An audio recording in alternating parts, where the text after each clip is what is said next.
wise men. This story has often been linked with Luke's birth story, and most nativity scenes include these wise ones from afar. It is likely, however, that Matthew was imagining Jesus as a young child when he set about to create this story of kings, precious gifts, and a special star.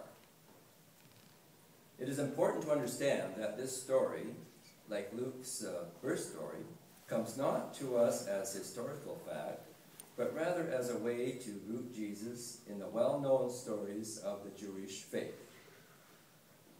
This morning, I will be reading from 3 of the stories from the Old Testament that inspired Matthew to give us the story of the wise men. We will hear about Bethlehem from the prophet Micah.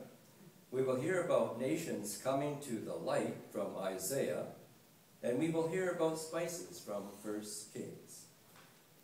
I need to start with from Micah chapter 5, verses 3 to 5.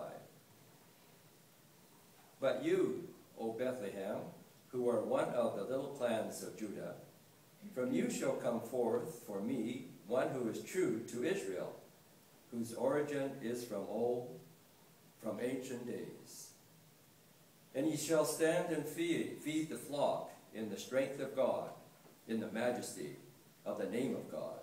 And they shall live secure, for now he shall be great to the ends of the earth, and he shall be the one of peace.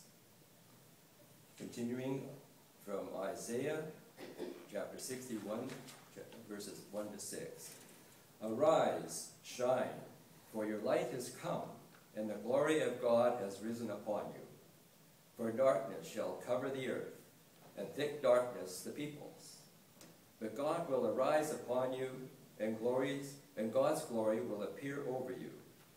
Nations shall come to your light, and kings to the brightness of your dawn. Lift up your eyes and look around. They are all gathered together. They come to you. Your son shall come from far away, and your daughter shall be carried on their nurses' arms. Then you shall see and be radiant.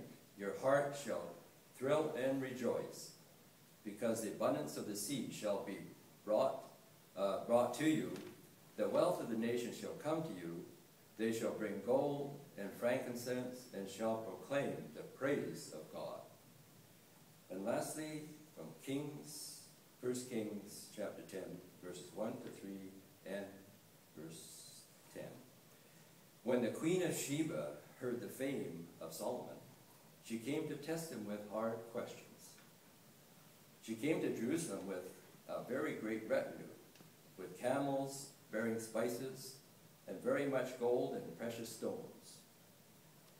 And when she came to Solomon, she told him all that was on her mind. Solomon answered her questions. There was nothing hidden from the king that he could not explain to her. Then she gave the king 120 talents of gold, a great quantity of spices and precious stones. Never again did spices come in such quantity as that which the queen of Sheba gave to King of Solomon. Hear what the Spirit is saying to the church. Thanks be to God. Thanks.